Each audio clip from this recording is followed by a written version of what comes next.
Facebook, @Radio UH en Twitter y visita toda nuestra programación en www.radiouh.cl. En Radio Universidad Austral de Chile presentamos República de los Ríos.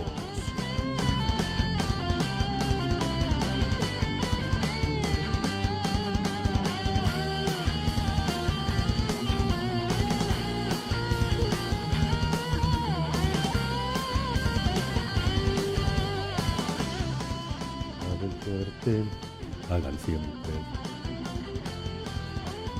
Víctor Godoy, ¿cómo estás? Muy buenos días. Hola, buenos días. ¿Qué tal? Bien aquí, República de los Ríos.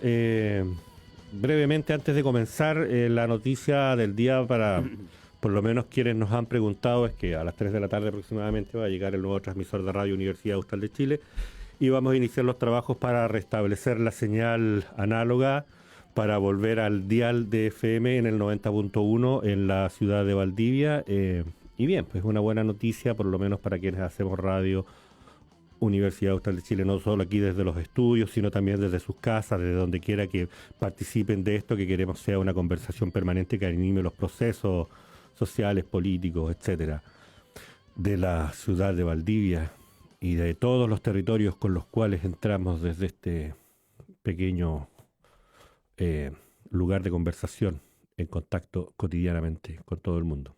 Víctor.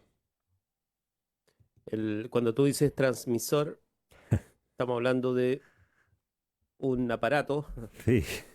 que es el que permite la salida al aire. Claro, sí. Tuvimos un problema el pasado miércoles, ¿lo recuerdas? A propósito de trabajos de mantención eléctrica en el campo. Y claro, una suspensión no programada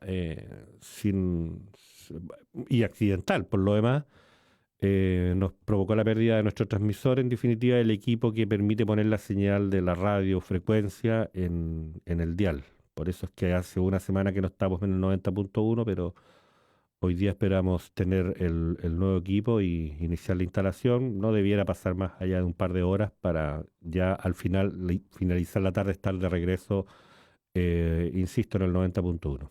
Así que felices, ¿eh? Veo tu cara Claro, y de... con mayor capacidad, incluso técnica, precisamente, ¿no? Sí, digamos, los equipos nuevos año a año siempre se van mejorando, esperamos que tenga mayor modulación, esperamos que tenga mayor presencia de sonido en la señal portadora, datos técnicos que en algún minuto vamos a compartir con aquellos de nuestra audiencia a quienes les interesa. Yo en todo caso a ti te veo la cara de alegría a propósito de la cabeza de radio que te caracteriza desde hace algunas décadas. Tenemos juguete nuevo, Víctor. Víctor, saludemos a quienes nos acompañan el día de hoy.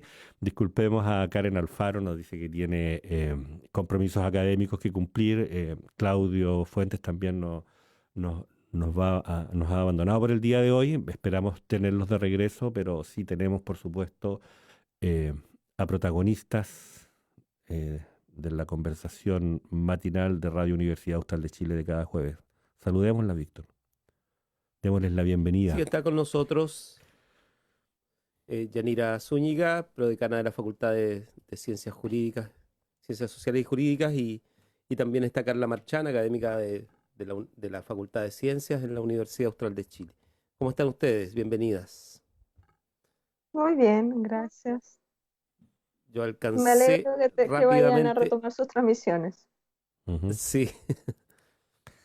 Bueno, vamos a estar en el aire, como se dice.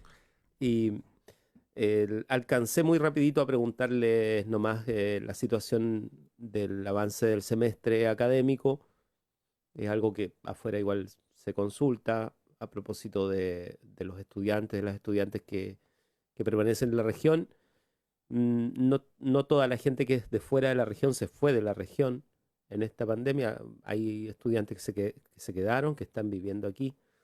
Y ha sido, bueno, un proceso para ellos especialmente complicado. Así es que el finalizar este semestre es una noticia casi mucho más potente, digamos, mucho más relevante, quizá que muchas de las cosas que acá discutimos todos los días. pensando en que hay personas involucradas, familias involucradas, esfuerzos que son también de décadas, ¿no? Y y que este año ha sido tan especialmente complejo que ha incorporado esta sensación de que es interminable, digamos. Así es que alcancé a preguntarles, pero académicamente las facultades están funcionando en tiempo récord, por así decirlo, o programado. Me lo mencionaba Yanira, ustedes tienen programado, de hecho, en la facultad en Derecho el semestre de tal manera de que se puedan realizar todos los procesos de exámenes, además que son exámenes orales. Yo no sé si bueno, serán probablemente online, ¿o no? Sí, hemos previsto que se realicen online, pero hemos flexibilizado, de hecho tomamos una decisión que hoy día debiera refrendar el Consejo de Facultad en el Consejo de Ya. Análisis Curricular, en el sentido de flexibilizar especialmente la toma de exámenes orales en el caso de Puerto Montt, porque teníamos reporte de la Escuela de Derecho de Puerto Montt de mayores dificultades de conectividad por el emplazamiento de los estudiantes, de conectividad en términos permanentes, es decir, estudiantes que tienen señal en términos fijos en ciertos horarios del día que no le permiten garantizar entonces la continuidad que se requiere para un examen oral. En cambio, aparentemente por los reportes que tenemos acá también de nuestros estudiantes, hay mayor fluidez de conectividad en Valdivia, siempre sabiendo que luego Ya. podemos tener una medida alternativa para tomar. Entonces, vamos, lo que hicimos, que es lo que yo creo que ha hecho la universidad en muchos casos y los profesores y las profesoras, es adoptar también medidas concretas, puntuales, para los casos en los que se requiere adoptar otra forma de evaluación complementaria, sustitutiva, etcétera, ¿no? Entonces, en el caso de la Facultad de Ciencias Jurídicas lo hemos hecho con la colaboración de nuestros estudiantes, la que agradecemos también. Yanira Zúñiga, que está con nosotros, y Carla Marchand. Carla, bueno, tú eres parte del Instituto de Ciencias Ambientales y Evolutivas en la Facultad de Ciencias, pero en la Escuela de Geografía también supongo que están reagendadas las actividades, ¿no?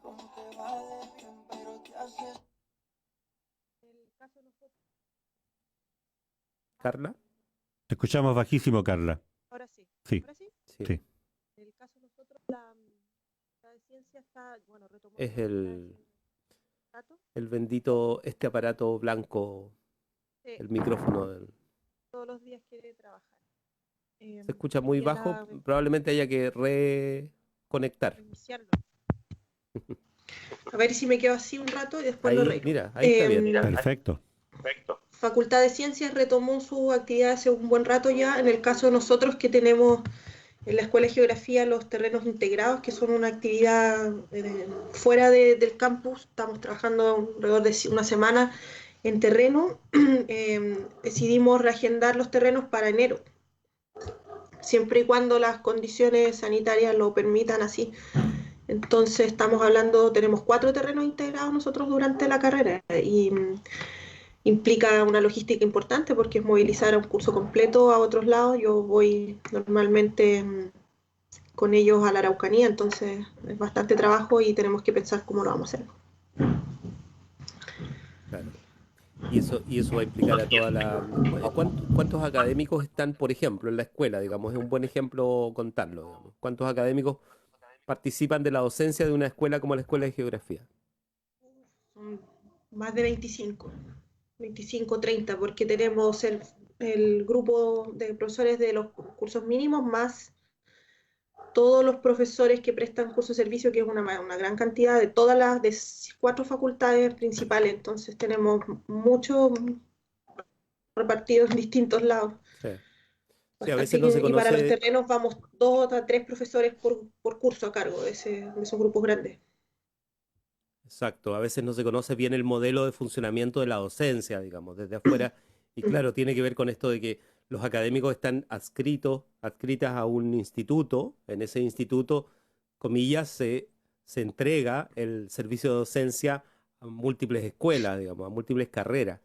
Por lo tanto, O sea, el nivel de trabajo se incrementa en estas etapas del semestre porque se preparan evaluaciones, se realiza acompañamiento y en este caso además se realiza el acompañamiento a distancia del proceso.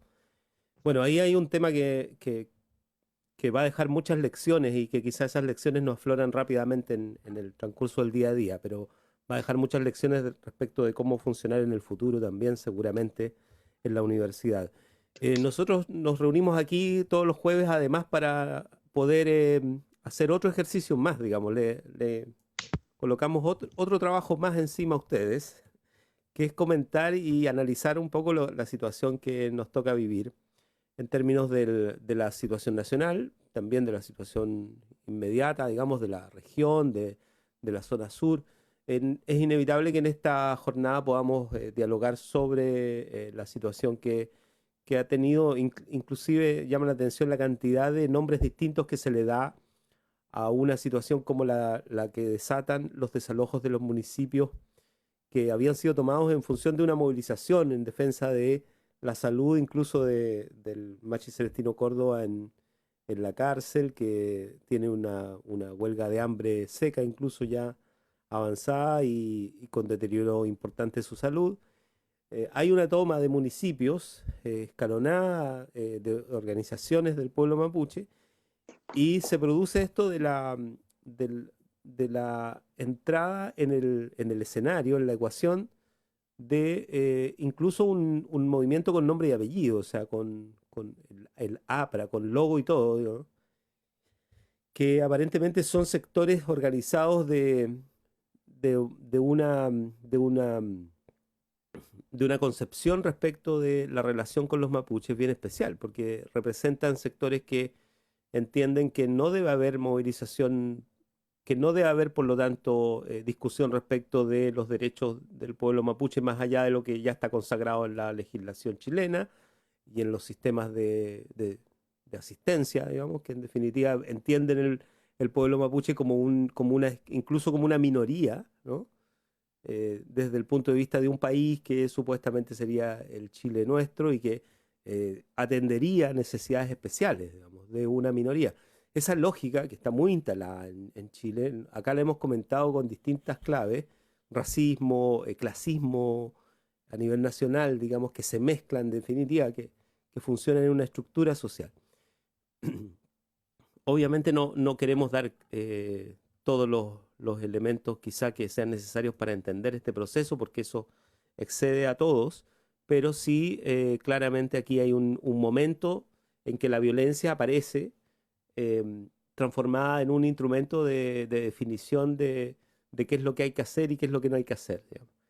Y la situación de la movilización del pueblo mapuche, por un lado, contrasta con el rol del gobierno que ha sido expuesto a partir de la visita del ministro del Interior, del nuevo ministro del Interior, a la zona, justo horas antes en que se producen los desalojos violentos, quema de vehículos, violencia física, digamos, directa.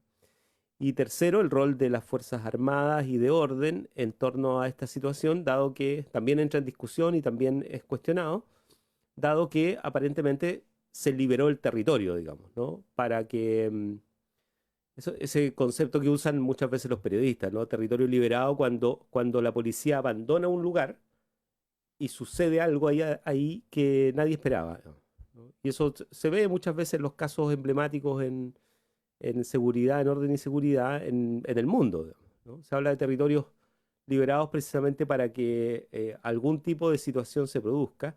Y esa es una acusación que anda circulando. Se acaba de aprobar una comisión incluso investigadora en la Cámara de Diputados. Han habido declaraciones, incluido la del Ministerio de Defensa, del ministro Desbordes, ¿no? Del nuevo ministro Desbordes. Al respecto, según él mismo declara, hay un ataque a una patrulla militar en plena Ruta 5, que es respondida se supone que el ataque es con armamento de guerra, y es respondida en la Ruta 5. No es muy fácil saber realmente hacia dónde puede ir en las próximas horas este conflicto, esta situación, pero por lo menos lo que sí está claro es que nos involucra a todos al final. Está involucrando muy directamente, en este caso, al gobierno, por varios lados, y llama la atención que tengamos que volver a discutir acerca de cuál es el rol del gobierno, ¿no? En una situación que debiera a todas luces ser anticipada de alguna manera, digamos, ¿no? En Chile, o sea, no es novedoso que exista una situación de violencia en la Araucanía en la cual se ven perjudicados personas que no están necesariamente asumiendo roles violentos, digamos, ¿no? O sea, incluso los propios alcaldes en algunos casos, entiendo ahora mismo, han dicho que las tomas no son violentas y que para ellos no es esencialmente eh, urgente e inmediato que esas tomas simplemente se retomen por parte de una poblada, digamos, o de un grupo organizado. Pero bueno, ahí hay materia y yo abriría la conversación sobre ello, entendiendo que también hay otros temas, hay necesidades también de poder abordar otras cuestiones que no sé ustedes cómo lo ven, digamos. Si quieren colocar algún otro tema, temática a esta mañana. Yanira Zúñiga. Yo creo que el caso de la Araucanía, y entiendo que lo que ocurrió esta semana es un episodio más, no lo veo sustantivamente distinto, ¿no? Yo creo que hay que mirarlo en términos históricos de cómo se ha enfocado la cuestión, la reivindicación de la comunidad mapuche. Es un excelente caso para ver cómo la cuestión de la violencia tiene muy poco asociado a los hechos puros, es decir, la cuestión de la violencia no es tanto lo que ocurre como situación, sino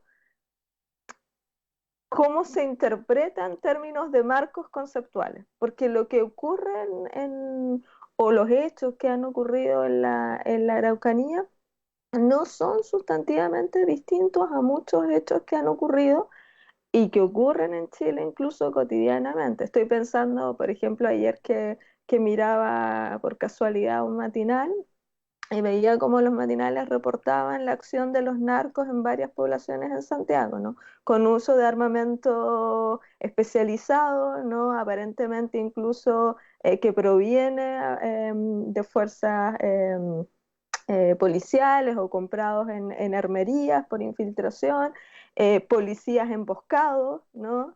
Em, gente escondida en sus casas a partir de cero fuerza policial, a pesar de que son sitios donde hay toque de queda, indudablemente, y donde podría haber control desde policial a control militar.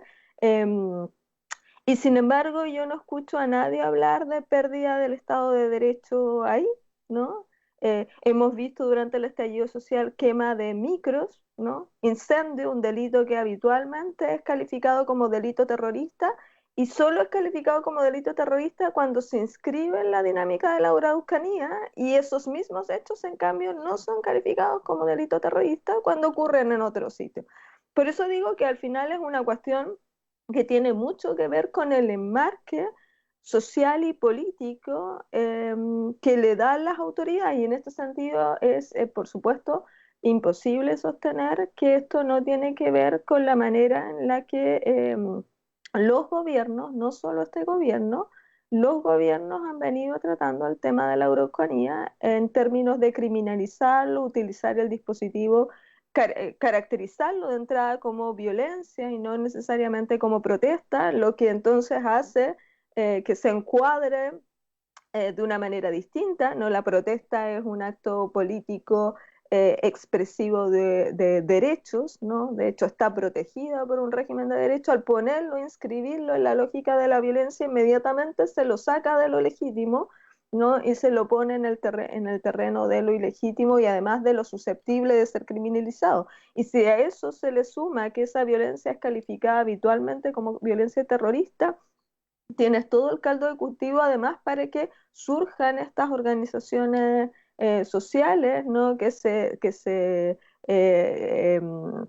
expresan de manera abierta, que reivindican una acción política de contraviolencia también, que se presenta con una especie de legítima defensa colectiva, ¿no? de bienes, y que encubre, como hemos visto, claramente orientaciones, me parece, racistas, ¿no?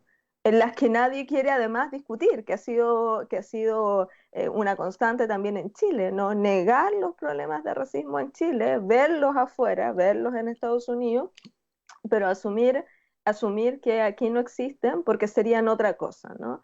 Entonces, claro, todo ese caldo de cultivo ha ido explotando, me parece simplemente, y yo diría, para cerrar, que la decisión que toma el gobierno de endurecer su posición a través de la entrada de nuevos ministros, sobre todo del ministro del Interior, es una posición que es política, que redunda claramente, a nadie le debiera haber sorprendido que la acción entonces del ministro, la reacción del gobierno haya sido la que fue en esta materia, y yo creo que simplemente lo que está ocurriendo es que hay una mirada del asunto que reivindica una posición y que se retroalimenta a través de estos hechos, y que lo que probablemente va a ocurrir es que esa mirada se va a mantener o se va a endurecer y no necesariamente va a cambiar, por lo que veo que ese estado de cosas no necesariamente tiene salidas claras de resolución, al menos en los términos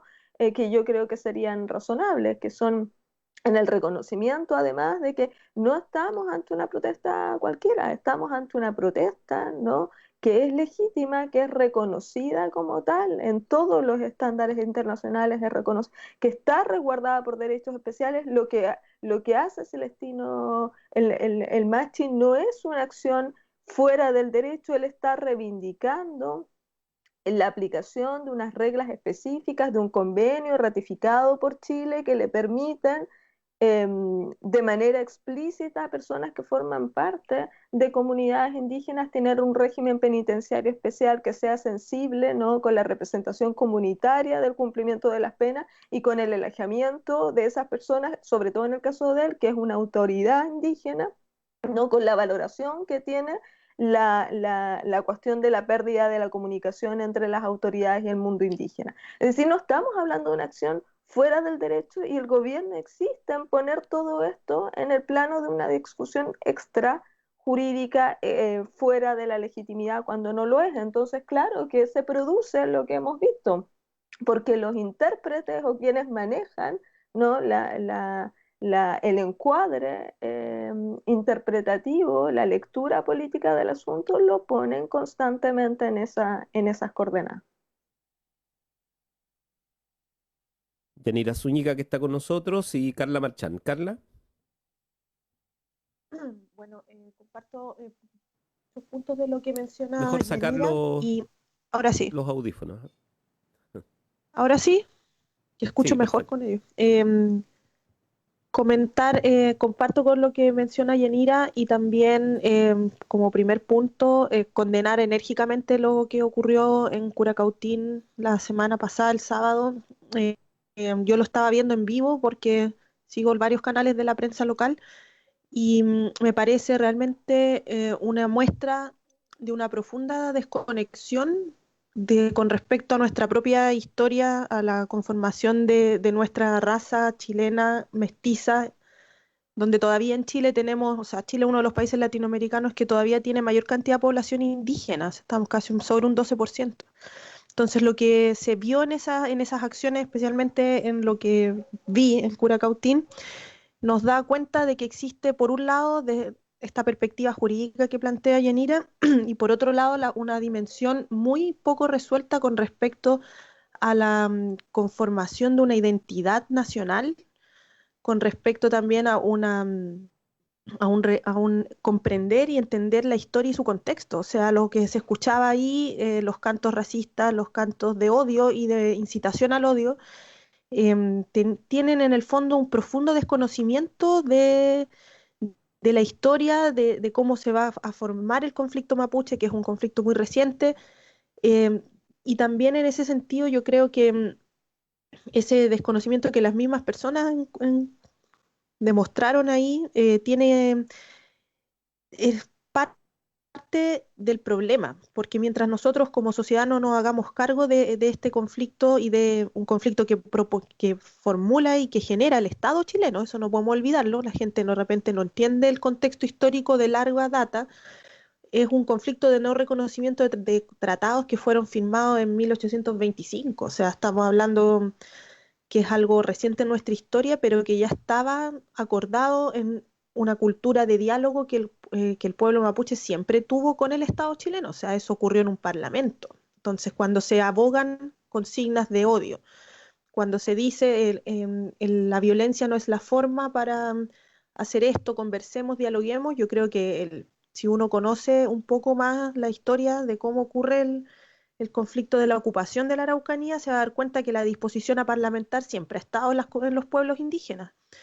Entonces creo que habla muy mal, por una parte, de este nuevo Chile que queremos en alguna manera fundar, donde las consignas del 18 de octubre y de la nueva constitución sean escaños reservados para los pueblos indígenas en un proceso de construcción de una nueva constitución, si ni siquiera podemos sostener un discurso medianamente coherente, donde el Estado tampoco criminalice las legítimas demandas que pueden tener las comunidades a partir del decreto de la OIT del 169 en cuanto a sus condiciones carcelarias, por ejemplo.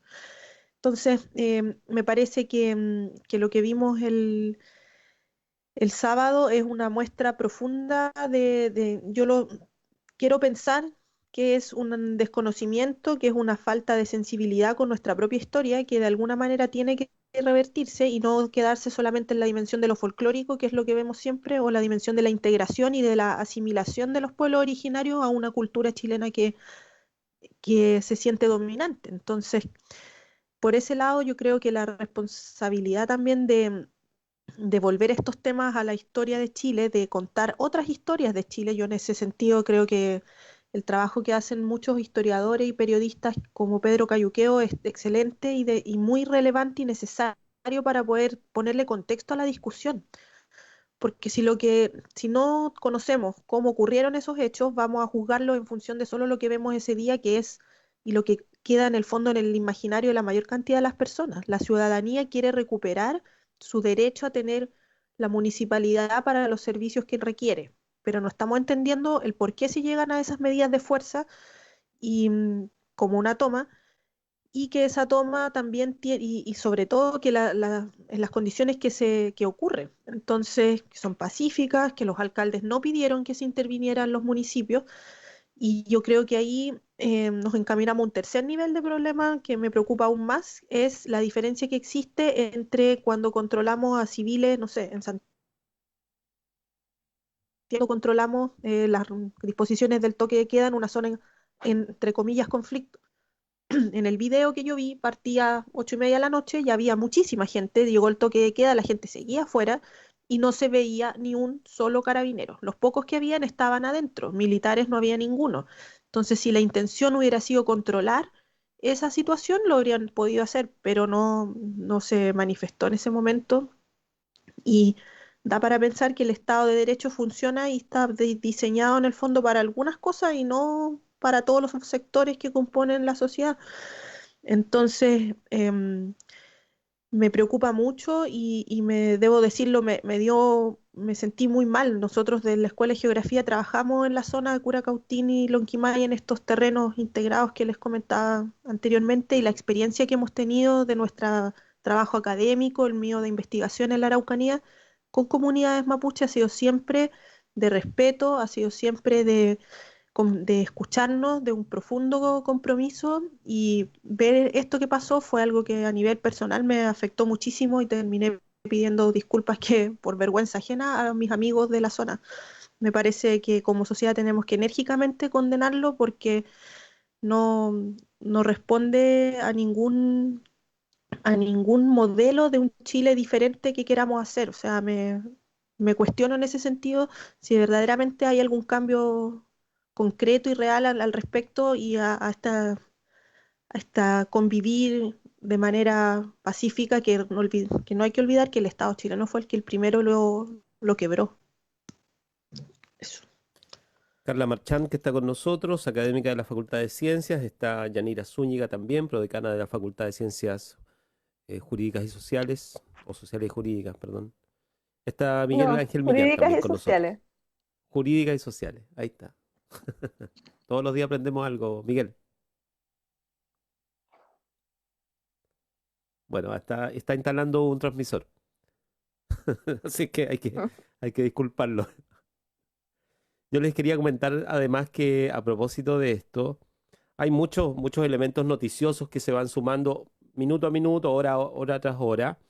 Se va a seguir sucediendo esto. Mañana hay una reunión convocada que es una especie se le ha llamado de distintas maneras, cumbre incluso, pero son exintendentes, en su mayoría son del gobierno de Piñera 1 y Piñera 2, digamos, de este periodo, pero también está, creo, el intendente Celis estuvo en el gobierno de Michelle Bachelet, en el primero creo que fue.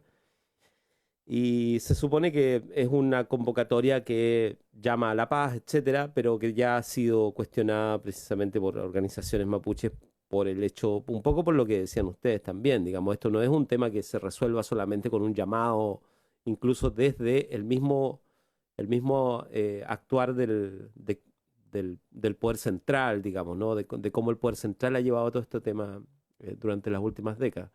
Y en CIPER Chile, para quienes siguen la información y les interesa profundizar, está publicado, de hecho, hoy, una cuestión que me parece muy relevante, digamos. Hay una nota, por supuesto, un relato, una narración periodística acerca del tema, pero básicamente aluden a un informe de inteligencia de la Dirección Nacional de Inteligencia, Drogas e Investigación Criminal, realizado el año 2015, el 20 de abril del 2015. Se le entrega en ese tiempo, finalizando el gobierno de Michelle Bachelet, se le entrega a propósito de una serie de sucesos que habían estado apareciendo en la zona, en el sur de Chile. De hecho, había habido incluso alguna azonada en febrero respecto de una comisaría, la comisaría de Arauco, ¿no? Después, en marzo, había habido una serie de tomas de terreno, ¿no? Y frente a esos sucesos había sucedido ya, el 2015, que había un grupo indeterminado, dice el informe, y lo estoy mirando, digamos, en la región de la Araucanía, que se dan cita en la ciudad de Curicó, en el Estadio Español. Participan integrantes de la Asociación de Agricultores de la Multigremial de la Comuna de Victoria, agricultores de la Comuna de Ercilla, liderados por Héctor Urbanastete, quien expuso sobre el conflicto mapuche que afecta a la zona, etcétera. Eso en marzo. En abril suceden otras movilizaciones y se viene suscitando, hacen un seguimiento de la situación la Dirección de Inteligencia. En resumen, el informe tiene al final un listado de personas, son unas 25 personas, nombre, apellido y lugar donde viven incluso, que son quienes podrían tener algún tipo de rol, y dice, otra posibilidad peligrosa es que la situación se salga de control y que los agricultores terminen creando un grupo de tipo paramilitar, o bien contratando mercenarios para amedrentar a los líderes indígenas. Así concluye el informe, y luego viene la lista de personas. Y se repiten algunos apellidos ya conocidos en la provincia de Malleco, en la provincia de Cautín, e incluso en la provincia de Yanquihue, ¿no? Y en Osorno. Entonces, esto anticipado el año 2015, en un informe de inteligencia que sale publicado en CIPER hoy, y que reconstruye un poco esto que estábamos relatando, digamos, ¿no? Esta situación en que aparentemente parece que a todos nos sorprende algo que en rigor no nos sorprende, digamos, y que además mucho menos le puede sorprender a las instituciones, ¿no? Porque habían estos antecedentes. Eso sumado a los audios que circularon en estos días, que se empezaron a escuchar, son mensajes que circularon en esa noche que relataba Carla recién, y que tiene que ver con el llamado a juntarse esa noche. Entonces, la idea de que fue totalmente espontáneo, que podría deducirse de esos audios, tiene este otro correlato que es un informe de hace 5 años atrás, en que se anticipaba un escenario como el que se vio el fin de semana, ¿no? Y allí aparece el audio, entre los audios aparece de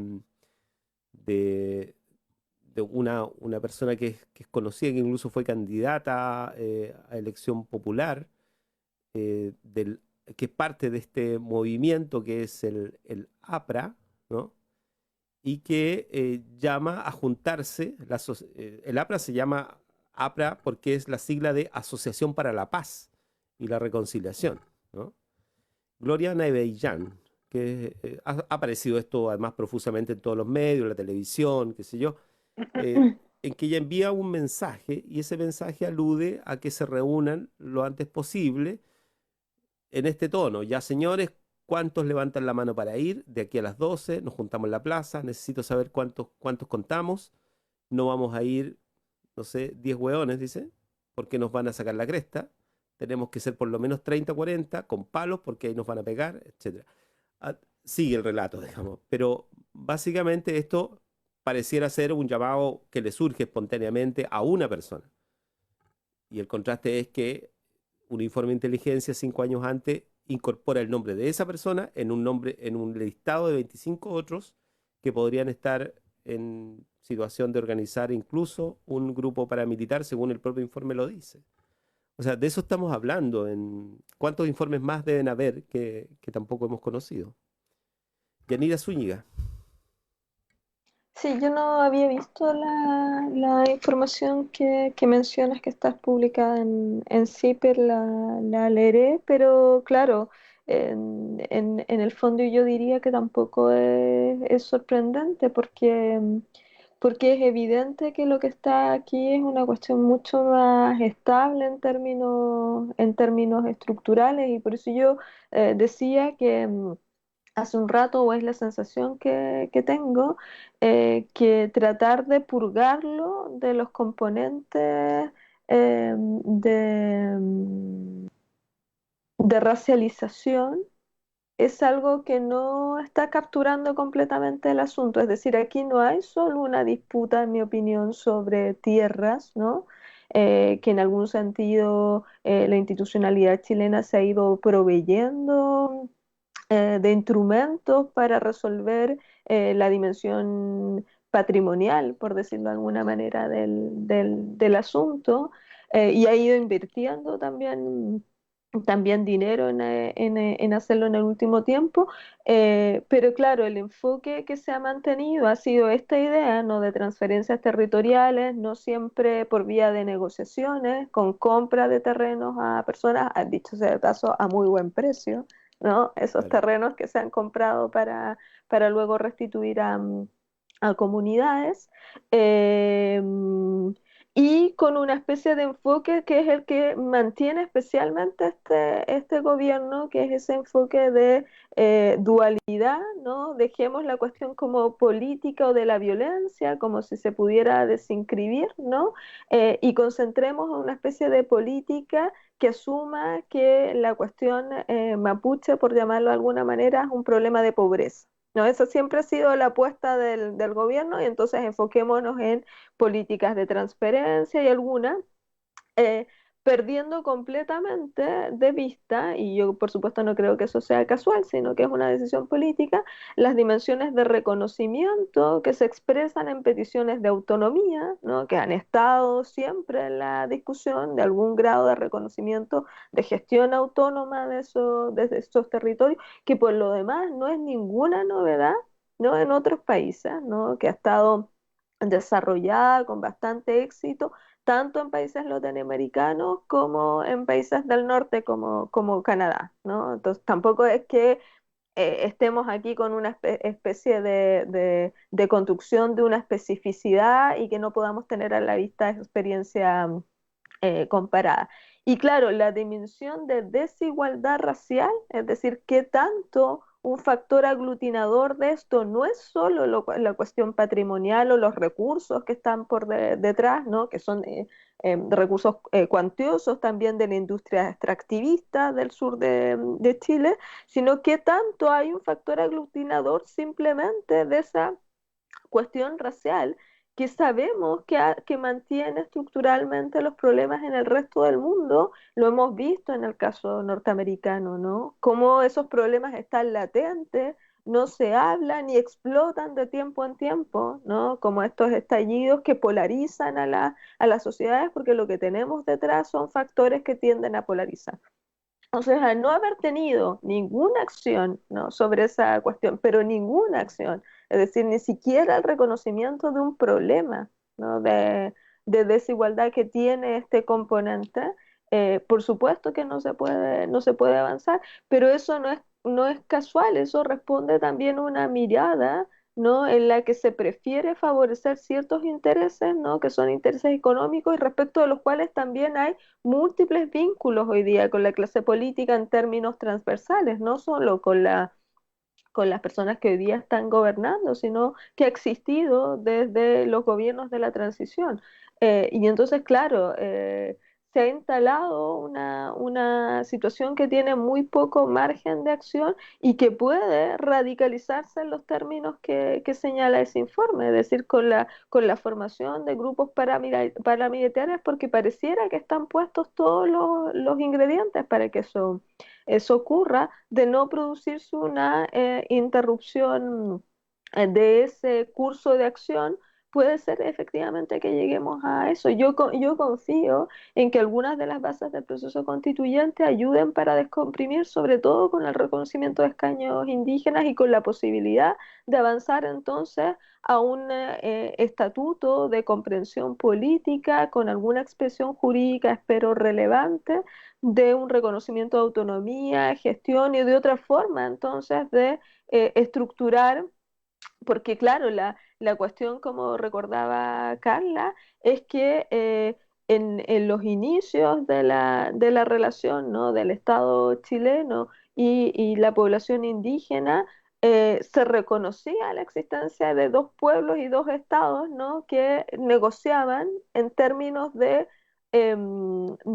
dos sociedades distintas con soberanía cada una, ¿no? y con posibilidad de negociación. Esos son los parlamentos indígenas, ¿no? Tratados internacionales, si uno los piensa en las categorías actuales.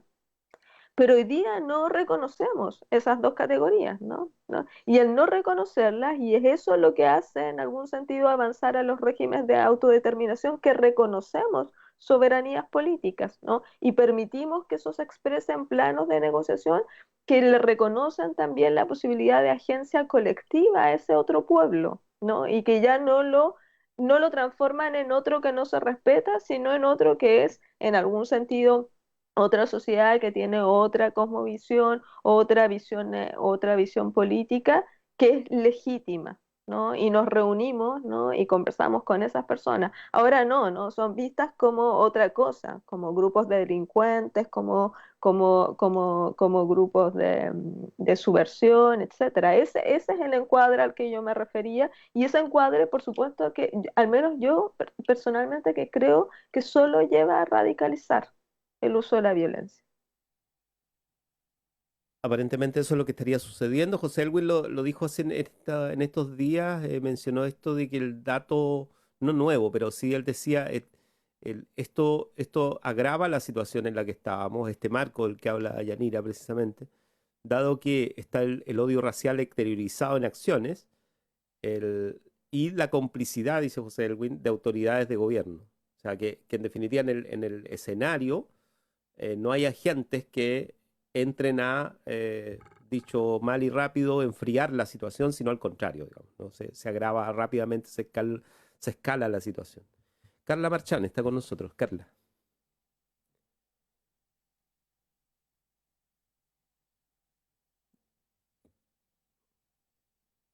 El tema, No te escuchamos bien. veo dos cosas que son bien complejas. Ahí En sí. primer lugar, la criminalización de la protesta que se hace en general en Chile, a la cual en este caso se suma la dimensión étnica, y también las diferencias que ocurren en cómo se condenan esas protestas en los distintos contextos territoriales. Porque si vemos esta misma quema de micros, de barricadas complejas en Santiago, tienen un tratamiento que difiere completamente de lo que ocurre cuando eso pasa en la Araucanía o acá en la región de la Araucanía o en el sur. El hecho de tildar inmediatamente a esas acciones de acciones terroristas, y también de mostrarlo en una forma que va aumentando y consolidando también una cierta fundamentación incitadora a mirar al pueblo mapuche como un pueblo violento. Creo que eso es gravísimo y viene desde el mismo Estado. Y también pienso que en esa misma línea, la consecuencia directa de esa son dos cosas. Primero, que la persona que se informa solo a través de los medios de comunicación oficiales se queda con esta imagen y va construyendo lugares comunes donde uno siempre escucha frases del tipo los mapuches son violentos, los mapuches son flojos, y vamos generando un imaginario sobre un pueblo al que probablemente la gente desconoce porque no ha tenido la posibilidad de compartir con personas mapuche, o porque no ha leído, porque no se informa. Entonces ahí yo creo que también parte de yo lo pienso como una estrategia un poco de deslegitimación que sirve para disminuir el peso a las reivindicaciones que son legítimas si lo miramos en el contexto y en el contexto temporal. Y por otro lado también creo que para el mismo pueblo mapuche también, es un tema complejo porque la estructura territorial y de la administración del poder del Estado mapuche difiere de las lógicas que requiere el Estado para poder, entre comillas, parlamentar dialogar con alguien. Los LOF, las distintas estructuras de dominio territorial y político, implica reconocer que no estamos ante un solo pueblo mapuche, sino que hacia distintas administraciones territoriales que tienen distintos niveles de sensibilidad y están marcados por experiencias de diferente intensidad con respecto en esta relación al Estado chileno. Entonces, cuando tú mencionabas estas comisiones que se forman con los ex senadores, con los intendentes, yo me pregunto cuánta legitimidad tienen esas instancias de diálogo si también están solamente recogiendo una parte de esta gran diversidad.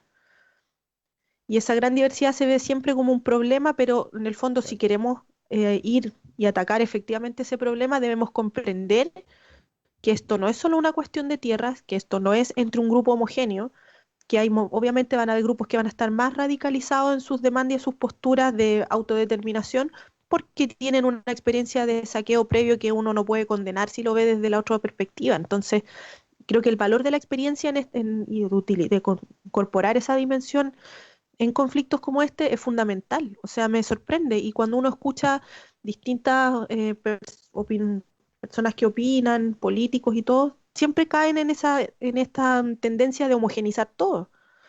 Y yo creo que en esa línea no se va a avanzar nada.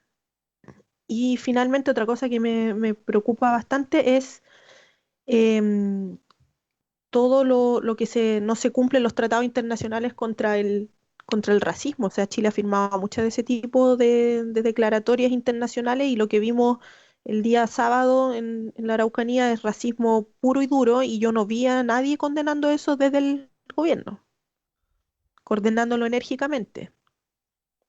Entonces yo me pregunto Claro. cuánto también ahí queda, o cuánto de no condenarlo es una incitación silenciosa a que pueda seguir ocurriendo. Claro, además Preocupante. está Carla Marchán con nosotros de la Facultad de Ciencias de la Universidad Austral de Chile, está Yanira Zúñiga, además prodecana de la Facultad de Ciencias Jurídicas y Sociales. Y yo les quería comentar además o plantearles que hay un ingrediente que no es un ingrediente menor, y es que el proceso en el que estamos, a propósito de los marcos también, es un proceso de debate que debiera tender a un cambio constitucional. Está por lo menos incluso programado así, lo cual significa que esto también ha implicado una discusión respecto de la participación del pueblo mapuche en lo que podría ser una convención constitucional electa en su totalidad, aun cuando fuera de otra manera, digamos. Pero en ese caso, hay una discusión que es legislativa y que es la discusión que no se zanjó en el Parlamento y que quedó pendiente. Entonces, incorporamos otro elemento más, ¿no? Que no es precisamente un elemento que tienda a clarificar qué es lo que está pasando en el país o que pueda mostrar ciertos caminos, digamos, ¿no? De hecho, está en la Comisión de Constitución del Senado, entiendo todavía, el gobierno está planteando realizar una indicación para proponer un mecanismo de participación con escaños reservados en esta convención constitucional de los pueblos originarios. La oposición está tratando de construir una propuesta que básicamente sería algo así como juntarse todos los partidos de oposición con sus comillas encargados de temas de los pueblos originarios y generar una especie de propuesta alternativa, ¿no? Incluso mayor, que podría ser hasta proponer un número mayor incluso de electos para la convención, dada la necesidad de incluir a los pueblos originarios. Nada de eso se ha resuelto. Y esta ley se discutió en diciembre, ¿no?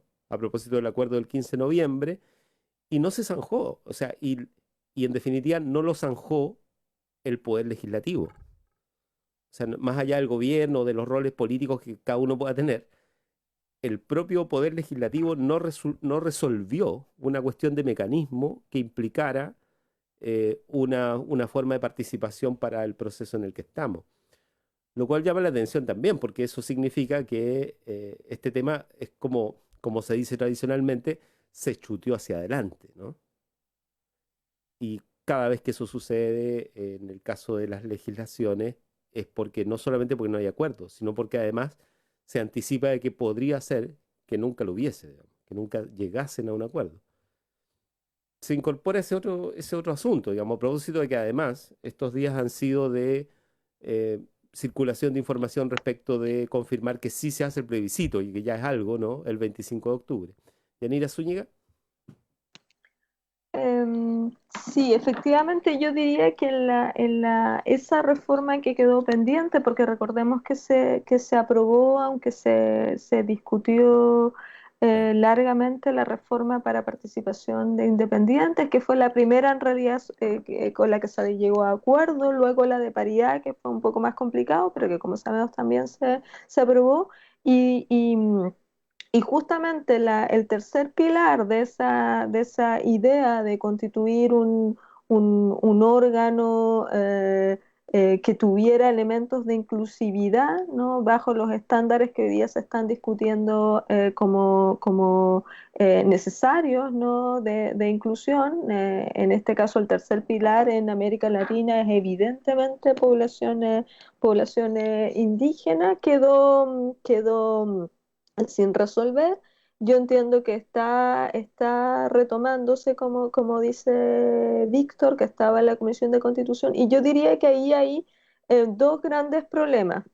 Un problema que es por supuesto político, ¿no? Es obvio que una cuestión como esta iba a tener como trasfondo todas las discusiones que hay sobre el punto, pero yo diría que en algún sentido no está tanto en discusión de si hay una representación indígena. Yo creo que hay los votos suficientes para tener una representación indígena, sino que la cuestión es el mecanismo. Y dentro del mecanismo hay cuestiones que son políticas, porque hay algunos mecanismos que son más incidentes, por supuesto, que otros, pero también hay cuestiones de diseño electoral que son bien complicadas de resolver, dada el desfase que tenía el sistema chileno en la incorporación de formas de representatividad de pueblos indígenas.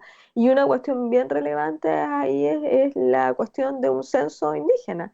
Es decir, no tenemos todavía un mecanismo fiable de identificación, ¿no? Y parte de las preguntas que se planteaban en ese proceso era para identificar qué elementos o qué registros podían ser considerados suficientemente fiables hoy día para constituir en el fondo un catastro de comunidades indígenas en Chile, porque no tenemos ninguno oficial y todos los que están oficiales, por supuesto que hay algunos para beneficios, etcétera, pero todos esos tienen el problema de no ser suficientemente confiables en términos de dar cuenta de toda la población posible, ¿no?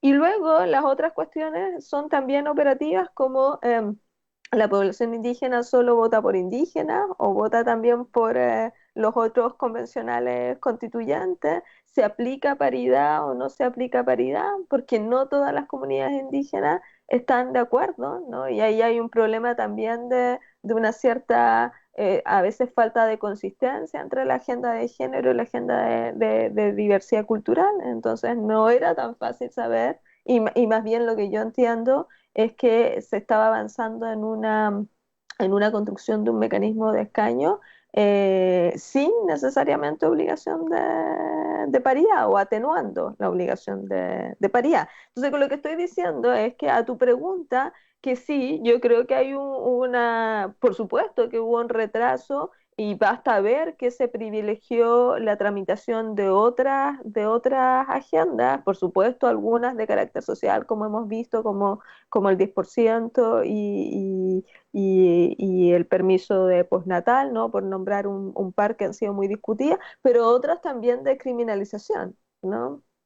Como el endurecimiento de las penas para las personas que viven, ¿no? Entonces ha habido como una doble agenda en que se ha ido, yo diría, con las agendas tradicionales de la oposición y de la derecha, una muy de criminalización en que se sumó la oposición y la otra en la que en algún sentido se sumó la derecha, esta llamada derecha social. Y con eso, claro, que se postergó esta tremenda ingeniería que requiere construir un sistema adecuado de representación en términos también electoralmente viables, ¿no? Porque no es solo un problema conceptual, donde por supuesto hay desacuerdo, cómo conceptualmente se expresa esto, sino también de ingeniería electoral, cómo luego eso se baja a una cuestión que efectivamente sea posible de realizar, ¿no? Y entonces yo entiendo que la verdad no lo he seguido tanto en el último tiempo, me quedé en ese tipo de discusiones. Y claro, efectivamente lo que estaba tratando, pero ojo, lo que entiendo yo que estaba tratando también de hacer los partidos de oposición y de ahí la estrategia que tú estabas mencionando, Víctor, de tratar de vincularse dentro de sus propias staff, ¿no? De apoyo legislativo con el mundo indígena, es también reconocer que al mundo indígena no se llega desde arriba, ¿no? Que se requiere tener lazos. Entonces también había una dimensión estratégica y yo creo que lo propio hace la derecha, pero con la complicación de que la derecha tiene una postura que está más alejada hoy día de la representación de lo que entiende el mundo indígena que debería ser satisfactorio, incluyendo a los propios representantes de ese mundo indígena que tienen más vínculos hoy día con los partidos de la derecha. Claro, Yanira Zúñiga que está con nosotros, además que si se aplicara una lógica de participación con escaños reservados o con supranumerarios de la cantidad que ya se ha acordado de participantes en una convención constitucional, ¿por qué no pensar que ese modelo podría servir para pensar una elección paralela en términos de la elección del Parlamento, por ejemplo? O sea, si hay un Claro, padrón es que yo paralelo. creo que eso es lo que está detrás, ¿no? Que si Ah, se avanza en eso, lo mismo que paridad, ¿no? La gente también tenía como la idea, oiga, si avanzo ahora en paridad, voy a tener entonces que a lo mejor pensar paridad luego para la organización estable del Parlamento. Bueno, aquí es lo mismo. Si avanza usted en la Convención Constituyente en materia de tener designación de escaños indígenas, bueno, ¿por qué no? ¿Cuáles serían los argumentos para luego no hacerlo en el plano del funcionamiento estable bajo una nueva constitución del Parlamento? Y esa es, en el fondo, la discusión a la que en particular la derecha le mm. quiere hacer el quite por ahora. Bueno, este año ha sido un año largo, pasito a pasito van las cosas. Carla Marchand.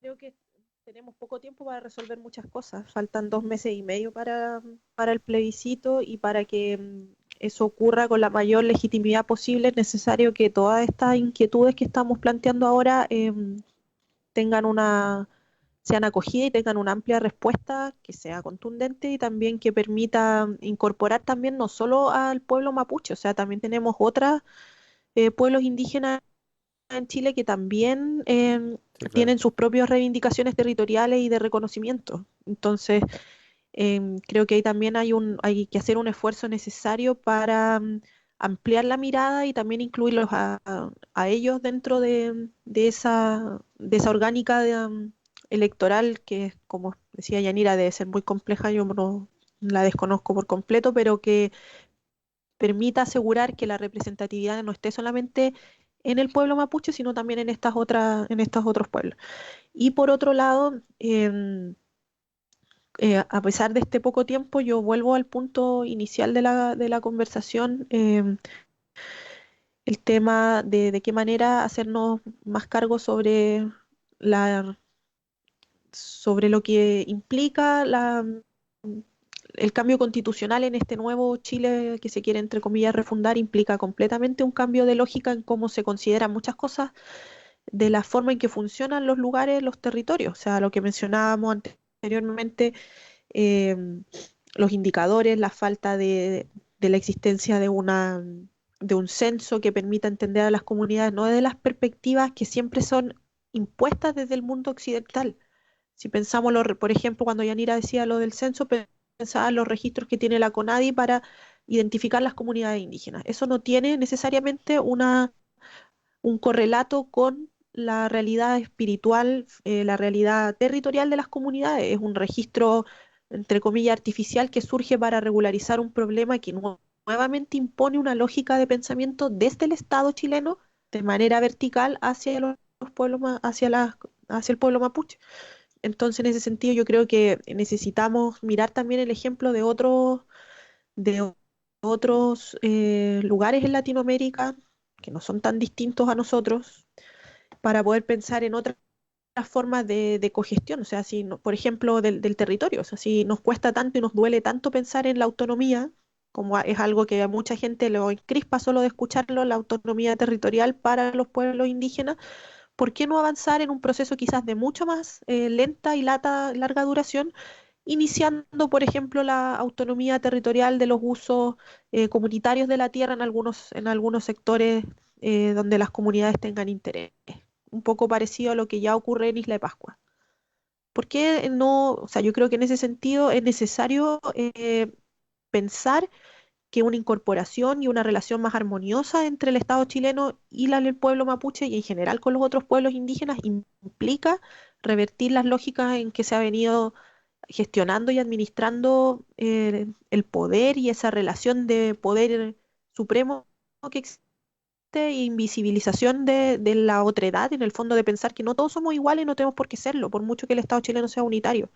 Creo que el reconocimiento de esa diversidad va a ser un paso enorme en la búsqueda de esa paz que todos dicen es necesario, todos creemos que tiene que existir en una convivencia armoniosa, pero para eso no podemos imponer, sino que también hay que dialogar y estar abierto a pensar en otras formas de gestionar nuestra convivencia que hasta ahora yo no creo y no entiendo por qué generan tanto miedo. Me cuesta pensar, bueno, sabemos que hay muchos intereses económicos ahí que están en disputa, pero creo que si eso no ocurre, veo difícil que un gobierno de 4 años, cualquiera sea, pueda dar algún tipo de solución a largo plazo y que sea sustentable en el tiempo. Entonces creo que hay que partir pensando en estas cosas y plantearlas en su justa medida para poder hacer esas reivindicaciones que son necesarias.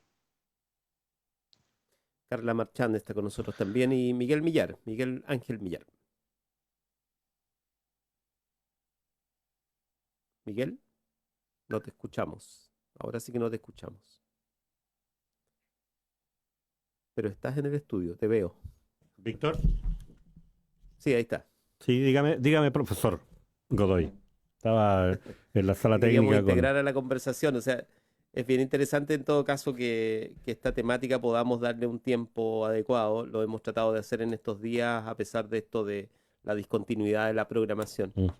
Y da frutos, digamos, da frutos que partimos hablando de la situación de la docencia, ¿no? Entonces es inevitable pensar que al final nos queda una esperanza, digamos, que estando en una casa de estudios en que se están formando los nuevos profesionales de este país, una cuestión relevante para esa formación es la sensibilidad respecto de la situación histórica que vivimos, ¿no? Y de la necesidad de que eso se traduzca también en procesos formativos, ¿no? Precisamente de quienes van a decidir probablemente estas cosas con mucha más, con mucha más participación, digamos, con posibilidad de participar mucho más de la situación, de las resoluciones. Miguel. Sí, bueno, te comentaba, estaba en la sala de controles con Sebastián, preparando algunas cosas técnicas relativas a la instalación del nuevo transmisor, pero sí, siguiendo la conversación, hay dos o tres cosas que a mí me llaman la atención que quería subrayar. Lo primero, a propósito de este momento histórico que estamos viviendo, yo no sé si antojadizamente o con algo de juicio, como decía mi abuelo, a propósito del plebiscito de octubre, el 25 o 26 de octubre, quisiera hacer el ejercicio de trasladarme a los días previos al plebiscito del 5 de octubre, ¿ah? Pensando que probablemente dentro de 10, 20 o 30 años vamos a recordar estos días como recordamos aquellos días. Y me cuesta en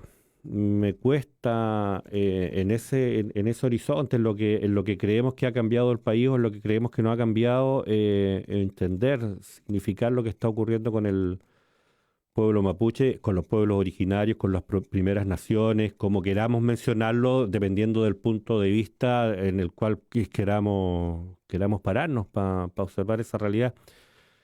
Yo lo preguntaba un poco en juego y un poco en broma, ¿ah? Como decíamos, un poco en broma, pero muy en serio. Eso es si vamos a hablar de lo que está ocurriendo en la región de la Araucanía o vamos a hablar de lo que está ocurriendo en Gualmapu, digamos. Y no es solo un juego de palabras, digamos. Lo que estamos diciendo es desde qué lugar queremos analizar lo que está pasando en lo que llamamos la novena región, pero también también aquí en Valdivia, también en la región de los ríos. Yo recuerdo hace un par de días, precisamente a propósito de la protesta protagonizada, encabezada por un conjunto de representantes de comunidades indígenas en la Plaza de la República de Valdivia, haber visto un pequeño grupo de personas allí con algunas banderas y haber visto a propósito de eso un dispositivo policial impresionante. 3, 4 micros llenas de efectivos, carros lanzaagua, digamos, para prevenir cualquier desorden que allí pudiera ocurrir. Y escuchándolos a ustedes, Yanira y Carla, nos decían, ¿por qué no ocurrió eso a propósito de todas las alarmas y todas las alertas que se recibieron respecto de esta movilización que iban a representar, que iban a protagonizar estos civiles en distintos municipios en la novena región? ¿Por qué no ocurrió eso? ¿Por qué no estaba ese dispositivo policial en el contexto de la visita incluso del mismo ministro del Interior a la zona? Subrayar cuando hablamos de derecho a protesta, algunos, y a propósito del lugar desde el cual nos instalamos, empezamos a hablar de derecho a protesta y rápidamente terminamos hablando de derecho a rebelión, como si hubiera algo de concreto, de sustantivo en esa afirmación. Pero la pregunta es esa, si efectivamente está cambiando algo. Quiero insistir, hacer ese ejercicio previo de, mira, estamos a 2 meses y medio, dice Carla, del plebiscito de octubre, del plebiscito constituyente. Quisiera situarme 2, 3 meses anteriores al plebiscito del 5 de octubre y desde esa memoria casi emotiva preguntarme si está cambiando algo o ese cambio es solo una ilusión. Para terminar, nos quedan 12, 13 minutos. ¿Estamos logrando cambiar algo o no? Víctor. Sí, demos paso a Yanira Zúñiga. Bueno, a propósito de lo que comenta Miguel, de este escenario previo al plebiscito, yo creo que el plebiscito es visto como un hito de cambio por todo el mundo, incluso por todas las personas de la derecha que estos días que ocupan cargos, ¿no? Han explicitado públicamente que han cambiado de opinión, ¿no? Que van a votar ahora en contra del otorgamiento de una nueva constitución. Y yo sinceramente pienso que dada toda la información disponible, esa manifestación no tiene por vocación crear una especie de cambio en el escenario electoral. Yo creo que el plebiscito, a menos que se produzca de estas como casos en que ninguna encuesta le apunta, cosa que no se puede descartar de antemano, pero lo que sabemos es que la información que está disponible está apuntando es que hay un amplio apoyo incluso dentro de sectores electorales de la derecha. Por lo tanto, imagino yo que la gente que está diciendo yo cambié de opinión no lo está diciendo pensando que tenga alguna viabilidad esto de dar vuelta al escenario electoral, solo afirmando una posición política que yo creo que está dirigida y que tendería a pensar que está dirigida a plantear luego una posición dentro de los escenarios de discusión, básicamente hace una comisión mixta para tratar de mantener un cierto control. Es decir, que la idea del rechazo debiera explicitarse luego más bien por un apoyo a una convención mixta, donde ahí podría moverse, creo, más el escenario. Con lo que quiero decir es que me parece que, aunque suene paradójico, la explicitación de esta idea del rechazo, ¿no? Y incluso que se haya dicho que el cambio del gabinete era hacia el rechazo, para formar un gabinete del rechazo, solo tiene sentido porque se considera que el proceso constituyente puede ser un proceso realmente de cambio. Porque si no, no tendría tanto sentido esta manifestación. O sea, la expresión es justamente al temor de un cambio profundo. Y entonces, en ese sentido, yo tiendo a ser más positiva, ¿no? Y claro, si en este espacio podemos hacer un llamado, yo haría el llamado a expresarse democráticamente en ese proceso y a pensar al contrario, que este es un proceso que es inédito, no solo para el caso chileno, que tiene todas las garantías, las pensables, las impensables, ¿no? En términos de participación, ¿no? Mucho más de lo que nos hubiéramos imaginado en décadas en Chile, de lo que hemos visto en otros procesos similares en el derecho comparado. Este es el proceso para discutir lo que queremos como país, y todas esas representaciones sobre la cuestión de la violencia no son más bien, como partía yo diciendo, en mi opinión, enmarques para tratar de que no cambiemos aquello que creo que la sociedad chilena ya sabe que debe cambiarse. Y ese cambio no tiene por qué ser traumático. Ese cambio puede expresar, creo que la columna de Daniel Matamala del fin de semana pasado era muy significativa en esto, mostrando cómo esas crisis pueden dar lugar a movimientos de estabilidad social que hoy día son reconocidos como buenos modelos de estado de bienestar que surgieron de crisis, ¿no? De alta elitización, de concentración del poder, etc. Que esos momentos de crisis no tienen por qué llevarnos a un escenario de mayor agudización, sino que son los momentos que a veces permiten que las élites se desprendan de cierto poder, ¿no? Y que lo redistribuyan de manera que sea más satisfactoria. Entonces, yo tiendo a ser más bien positiva y a pensar que lo que tenemos enfrente es un horizonte de cambio, y es por eso que está generando tantas resistencias, porque es eso lo que está mostrando. Yanira Zúñiga, que está con nosotros, y Carla Marchant. Carla. Me da esperanza escuchar a Yanira, porque yo no estaba tan positiva con respecto al cambio de mentalidad que ella aduce, pensando exactamente en estos temas que de repente en la discusión quedan muy representados porque uno conversa siempre con interlocutores que están más o menos pensando como uno. Entonces, al mirar la odiosidad y esta explosión de violencia racista, me preguntaba y me cuestionaba fuertemente el fin de semana cuánto de eso efectivamente hemos avanzado en, en- en entender y en aceptar que la necesidad de cambios que sean estructurales involucran, por ejemplo, este tema que estamos conversando ahora, la inclusión de la diversidad a un país, a un Estado unitario y a un país que tiene mucho más colores de los que realmente vemos representados en el Parlamento, también pensando cómo ocurren las mismas lógicas de votación en el Parlamento, cómo han sido recibidos los 5 o 6 diputados y senadores que son representantes de pueblo originario. Estoy pensando en Emilia Nuriao, por ejemplo, cuando eh, los actos de racismo que también ha sido víctima ella a partir de sus opiniones y un poco como pensar que, que ella esté ahí o que existan otros diputados indígenas son un poco todavía visto como algo marginal dentro de esta estructura de poder que está un poco consolidada de una manera que no quisieran ver cambiar, a eso me refiero, como el temor al cambio de la llegada de caras nuevas, pensándolo en en un análisis más amplio también, de cómo la diversidad para algunos sectores vista como una amenaza al status quo y a la forma en que se han tomado las decisiones em, tradicionalmente en la política y en la vida pública nacional.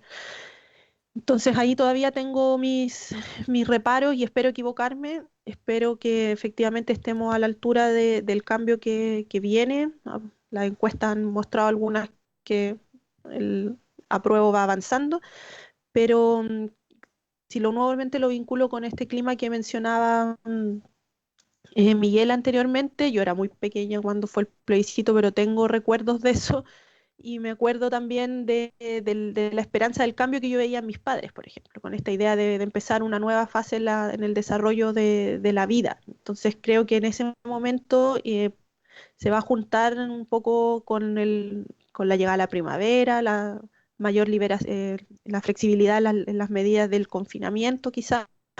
Entonces, quizás el escenario puede ser más auspicioso y puede ser un poco más esperanzador para mirarlo como un momento de cambio profundo y necesario para poder un poco conciliar nuevas ideas y también formar una constitución que sea mucho más inclusiva, mucho más validada y que en el fondo genere un ambiente también de legitimidad que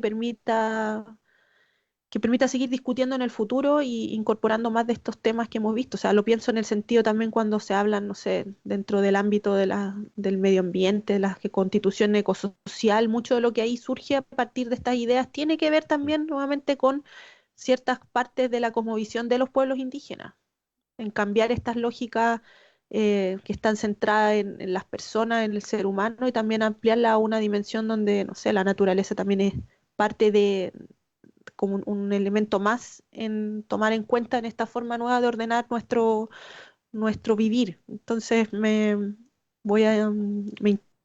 intento impregnar de este espíritu positivo que presentó Yanira Mm, tan interesantemente. sí, Con dudas, pero espero Claro, que se además, vayan disminuyendo esas dudas. sí. Carla Marchán, que está con nosotros de la Facultad de Ciencias, Yanira Zúñiga de la Facultad de Ciencias Jurídicas y Sociales, y claro, esta conversación sin duda se prolonga, se amplía, probablemente siempre vamos a tener de luces y sombras, y quizá el error de los países, y no es por ponerse grandilocuente, pero es que se esconda debajo de la alfombra a veces los conflictos o las crisis. Y eso en todo orden de cosas, digamos, ¿no? O sea, estoy pensando en la noticia que salió del- de la detención del expresidente Uribe en Colombia, por ejemplo, ¿no? Cómo después de años se produce un hecho político a propósito de la historia, digamos, de un proceso que fue ampliamente discutido, pero que termina siendo un caso paradigmático de cómo se relacionan las instituciones con el poder en situaciones de violencia, además. Entonces, como que a Mm, propósito de este informe de inteligencia que publica CIPER hoy del 2015, probablemente nos falten antecedentes o con los que tenemos quizá ya tenemos suficiente y hay muchos que no conocemos nomás y que acrecientan un poco la situación y lo que ya hemos conversado aquí. Pero bueno, Sí. tenemos espacio, tenemos una radio además para poder seguirlo conversando, Miguel. Sí, bueno, vamos a esperar a Yanira y a Carla el próximo jueves para probablemente prolongar esta conversación. Yo insistía en subrayar eso, tal vez hablando más desde la memoria emotiva que desde un proceso analítico, tratar de poner esos dos momentos de la historia como en contraste. Y detrás de eso está la pregunta de qué es lo que significa a propósito de las decisiones políticas que estamos tomando y que van a cambiar probablemente nuestra institucionalidad, cuál es el significado que tiene la calle, que tiene y que tuvo, digamos. Yo, de alguna manera uno siente, no sé si te acuerdas tú, Víctor, el 31 de agosto del 88, el día de la proclamación del candidato de la Junta, de alguna manera uno siente que en la calle se resolvió el plebiscito. Y es un hecho que no se recuerdan las manifestaciones en Chile, las manifestaciones callejeras durante la dictadura. El 2 y 3 de julio del 86 no lo recordamos por lo que pudo haber cambiado en la política. Lo recordamos por los detenidos, lo recordamos por los quemados, lo recordamos por Carmen Gloria y por Rodrigo Rojas, por la experiencia represiva, más que por lo que pudo haber significado en el cambio del proceso político histórico. Entonces yo me pregunto en ese escenario qué puede estar significando este alzamiento civil en defensa del Estado de Derecho, reclamando más represión hacia el pueblo originario, en el contexto de estos días previos al plebiscito, digamos. Siento que, no sé si funcionó o no funcionó, pero a propósito de lo que tú dices y de la información de inteligencia que uno nunca va a tener oportunamente, siento que ocurrió algo allí, o intentó ocurrir algo y tengo la impresión de que no funcionó, pero y entonces me quedo preguntando, en el contexto del confinamiento incluso, a propósito de que ha cambiado, porque el 18 de octubre no se recuerda por la experiencia represiva, se recuerda porque en la calle la ciudadanía logró cambiar algo.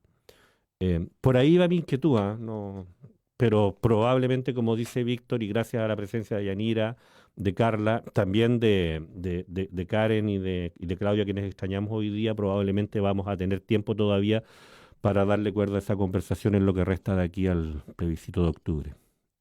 Víctor. Sí, como siempre, un gusto, Yanira. Les dejo un minutito para que nos despidamos. Yanira Zúñiga y Carla Marchán. Yanira. Sí, yo aprovecho de despedirme, de desearle suerte con su retorno a la radio en términos convencionales y esperanzada de reencontrarnos, ojalá con un mejor escenario a puertas del plebiscito. Gracias, Yanira. Gracias, Yanira. Carla Marchán.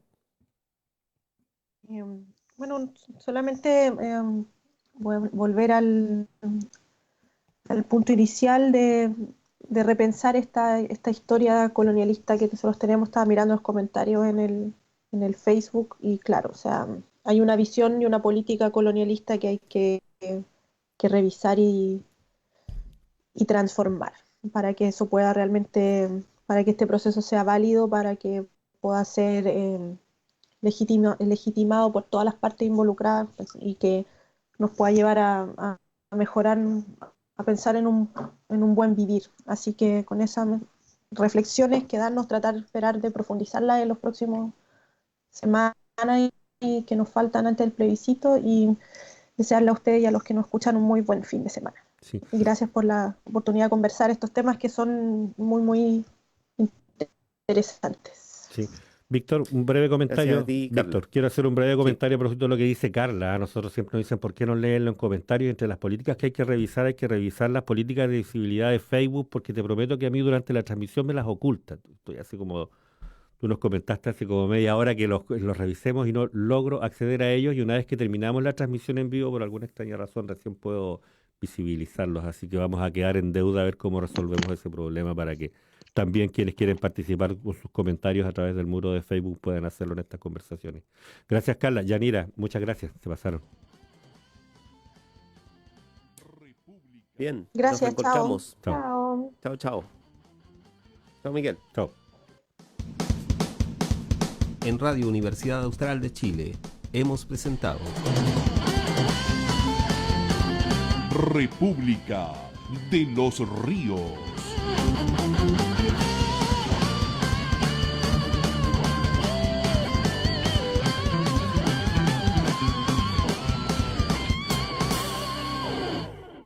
La Universidad Austral de Chile